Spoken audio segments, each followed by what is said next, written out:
take pride in standing out. I take pride in deviating from the norm.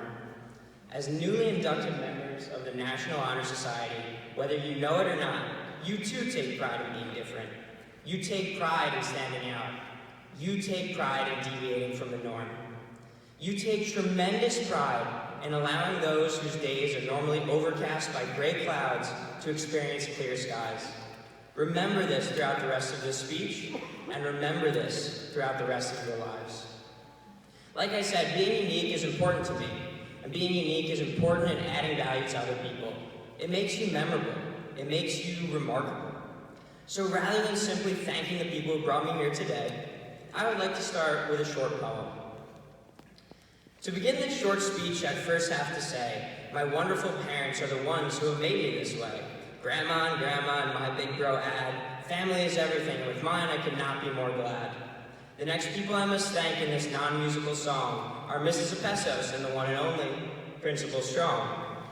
In middle school, I was afraid by her big muscles and all, but now I couldn't be happier to pick up your call. My teachers, your teachers, are the ones we must praise for instilling in us these service-based ways, because teachers possess the greatest of arts in crafting young minds to lead with their hearts.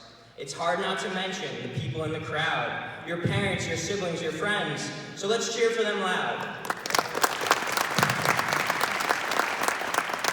And lastly, we wouldn't be here without your kind and good deeds. So in your journeys through life, you must follow your own leads, because there is something special in you that others have seen. Welcome, the Hills East National Honor Society class of 2019.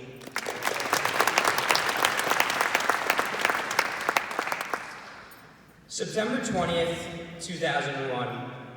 Most of you guys probably weren't even born yet. Just 9 days after 2 planes crashed into the World Trade Center in New York City, I decided I wanted to set up a lemonade stand. I had just turned 7 years old, and at that age, I didn't understand what was going on in the world, but it was obvious enough to tell that something was off, that people were off, and they needed help. So as any young entrepreneur would, I decided to set up a lemonade stand. But I was never interested in starting a lemonade stand in order to make money for myself. That just never really appealed to me. Rather, my intention in starting the lemonade stand was twofold. First, I built the lemonade stand so that people who stop by, my family, my friends, my community members, could enjoy a cup of lemonade and put a smile on their faces, if only for a moment. The second reason I wanted to start the lemonade stand was because I wanted to contribute all the money we made to the families affected by the 9/11 tragedy.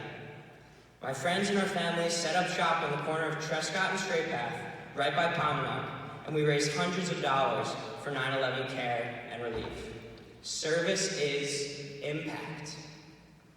5 years later, I was a 6th grader at West Hollow. There was a student who had gone to elementary school with me. His name was Randy. Randy had learning and developmental disabilities, but you would never be able to tell from the smile that was always on his face. Every day for lunch, my mom used to give me candy. Honestly, enough candy to feed my entire 12-person table. I used to get to my seat, take out my sandwich, and then do a dramatic pause as my friends eagerly anticipated the treats they could snag. I would dump the bag out onto the table, and like a piñata had just been cracked open, all of the hands would go grabbing for the Hershey's, Twix, and Kit Kats that had just hit the table. On one particular day, I noticed there was a Tootsie Pop that had gone unclaimed. By the end of the period, still nobody had taken it. So being the guy at the table who never wanted to litter, I took the lollipop and headed to 5th period. On my way there, I saw a smiling, familiar face galloping down the hallway. It was Randy. Without hesitation, I gave Randy the Tootsie Pop, and I kid you not, it was like happiness 2.0. I don't even know how it was possible, but the smile on Randy's face grew infinitely larger. He wrapped me up in his arms, and he thanked me dozens of times for giving him the Tootsie Pop. The next day, I brought Randy another Tootsie Pop, and the next day, and the next day, and the next. Every day for the rest of that year, every day until Randy left our school, I would bring Randy a Tootsie Pop, and he would react like it was the first lollipop he had ever received, like it was the greatest gift he had ever gotten. I call these Tootsie Pop moments, moments that deliver so much joy to another person they are truly on cloud nine. Service is a Tootsie Pop moment. Service is euphoria. Fast forward to my sophomore year at Northwestern University. It was the weekend of Dillo Day, the biggest party of the year, where performers like Chance the Rapper and Charlie XCX come to Evanston, Illinois, and perform for students on the shores of Lake Michigan, right before we begin studying for final exams. But for me, I wouldn't be celebrating that year. On the Friday before Dillo Day, my parents gave me a call and told me that my grandpa had succumbed to his long battle against Alzheimer's. As I knew they would, my parents told me to stay, enjoy the party. They told me it's what Grandpa would have wanted. But all I knew is that it was not what I wanted. I flew him the next day, and while giving a brief eulogy, I said that in some way, shape, or form, I was going to make a difference in the Alzheimer's community in honor of my grandpa's legacy. This was a man who was patient. This was a man who was calm. This was a man who, when he spoke, you made sure to listen. Northwestern happens to have one of the best cognitive neurology and Alzheimer's disease centers in the world. So I worked with them to create an organization I called They Forget, We Remember, in order to provide support, education, volunteering efforts, and fundraising initiatives to promote Alzheimer's awareness among Northwestern's undergraduate population. In less than 3 months, we raised $43,000, reached tens of thousands of people, and everybody got a chance to hear about my wonderful Grandpa David. Service is legacy. It had been a tremendously introspective weekend.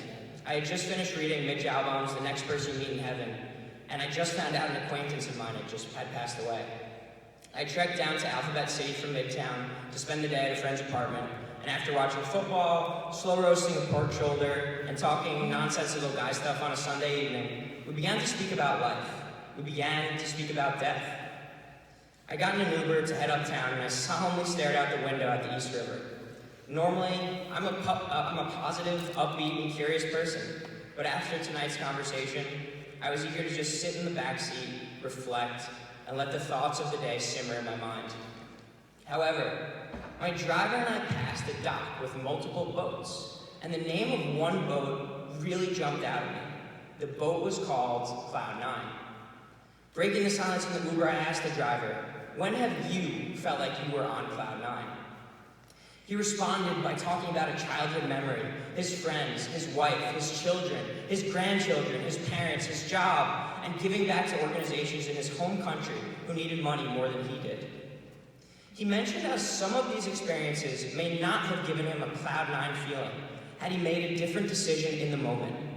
It was clear to me after this discussion and after presenting this question to everyone I encountered for the next few days that there were transformative life experiences, 9 to be exact, we could all encounter to develop this Cloud Nine euphoria. It was then my mission to craft a story about a character who had the opportunity to live a Cloud Nine life, but ultimately chose a different path. I created a narrative that juxtaposes these two separate lives, revealing just how critical each choice we make is to the person we ultimately become. What I am doing with my life now is spreading the message of Cloud Nine.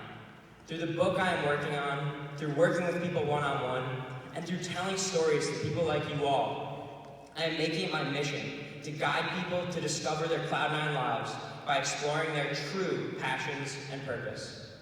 But none of this would have ever happened had I not observed the world around me, not talked to my Uber driver, not set up a lemonade stand, and not strived to create Tootsie Pop moments every single day.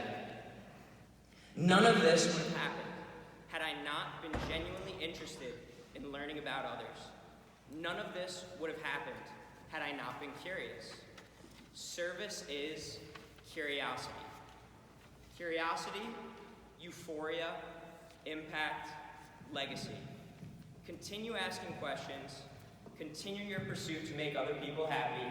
Continue your efforts to be different and make a difference.